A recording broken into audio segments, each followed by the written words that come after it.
If you have a serious sweet tooth, then this episode is for you. We've got chocolate, we have caramel, pecans, and shortbread. It's super easy, and today we are gonna make Millionaires Bars.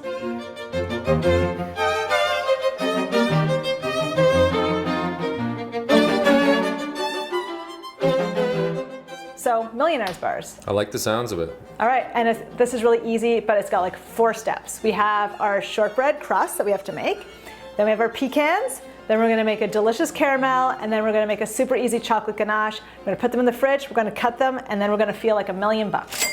Every step doesn't take a long time, but it needs to refrigerate between each step almost. So if you're gonna have it for that dinner that night, I suggest either you make it the day before or get up early like I do and then make it first thing in the morning.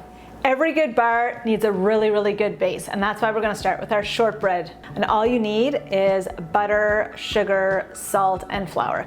What I'm gonna do in my trusty stand mixer is I'm gonna cream my room temperature butter with my brown sugar and a pinch of salt, and I'm gonna basically paddle it for about 3 to 4 minutes until it becomes like fluffy and light. Then I'm gonna add my flour, and I'm just gonna incorporate it, and then that's it, and that's ready to go into our pan.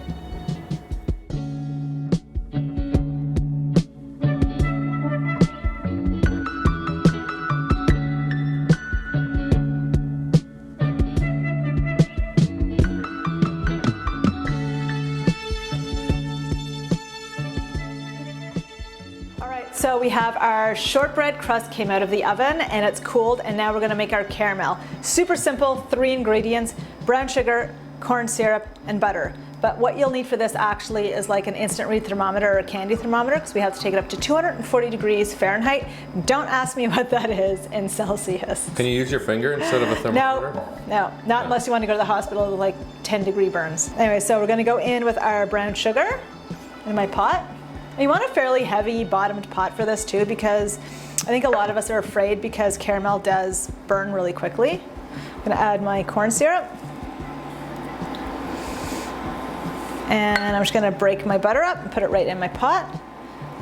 And all I wanna do is just slightly mix it at this point until it's all mixed together. But then after that, I wanna let it be. And honestly, this doesn't take long. This takes just like a few seconds. So you have to be really careful and stay really close to this because you do not want burnt caramel. All right, so it's all been mixed together and it just came up to a boil now. So you really wanna hang tight. I'm gonna check it because we wanna hit that 240 degrees. And I'm I'm getting there. But while I'm holding this with one hand, I actually blitzed up some pecans in my food processor before this. And what I'm gonna do is I'm actually gonna fold them into my finished caramel. You could use whole nuts if you wanted, just lay them on top.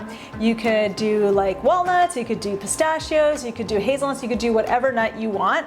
But we're gonna use pecans. And I'm so close, I am like, this is why I say I'm so dangerously close, you cannot walk away from caramel. Because it's not fun when it burns. When it burns, like this kitchen would stink, and whoever would have to clean this pot would hate me for the rest of their lives. There we go. All right. We've reached. I'm turning it off.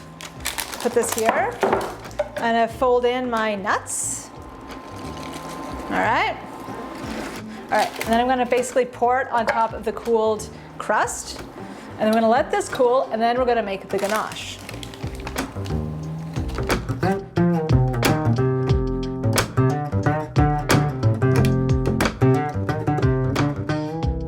Last step is the chocolate ganache. I have some beautiful Callebaut dark chocolate Calais in my bowl. I've got my heavy cream that I've just heated up here on my stove, and you don't want to bring it to a boil because you don't want it to scald, which would taste sort of gross.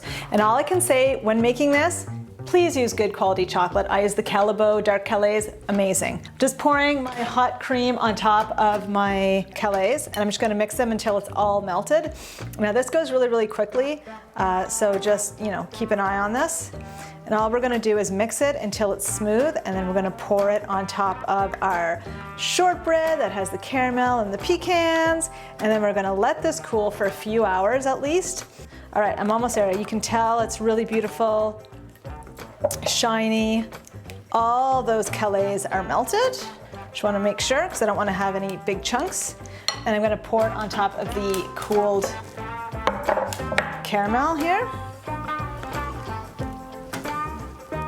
Now, all we have to do is wait patience.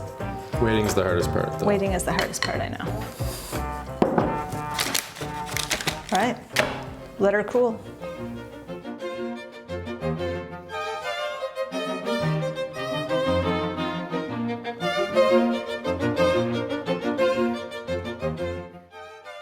These have been chilling for about 4 hours. You can let them chill longer, then bring it to room temperature to try to like cut it really well. What I do is I heat my knife under hot water and then just do one at a time and cut it into little pieces. And then what I like to do, because I'm like a salty, sweet person, I put a little bit of Maldon salt on top. So you've got the like crunch of the shortbread, the creaminess and the crunch of the caramel, the unctuousness of the ganache, and then the chunky sort of salty bits of the Maldon salt. Doug, I'm gonna actually allow you to have one before I take these to work for staff meal. Seriously? Seriously. All right. I know you've been looking at them all day. I have. I'm gonna let you cut, because that's one thing is I hate cutting things like this because I can't. I'm gonna go for it. You're gonna do it. Let's see how it goes. Are you gonna try a little piece too? I'll have a little piece. All right, here we go. There. See that? Look at that. Can I actually have half of that? Look at how perfect that is. Look at that. For some reason, and this is gonna be weird, but the whole time we were filming this, all I had in my head the whole time, because I kept saying the word millionaire, was Regis Philbin, and I don't want Regis Philbin in my head anymore. Let's play Who Wants to Be a Millionaire? Here we go. Come on, one of the greatest shows of all time. You're putting your crumbs all over that. Oh my gosh, I'm so sorry, but they are so good. I'm gonna be so high off of sugar after I eat these, but that's why we need to get them out of the house before the kids come they're really, home. really good. And I think that anyone should make them because they would be a party favorite, guaranteed. All right, Millionaires Bars, done. On to the next one. I'm thinking mushroom soup. We've had many requests for mushroom soup, so stay tuned for one of Renee's classic recipes that everyone asks for. All right. Until the next time. Bye. Bye. Yum.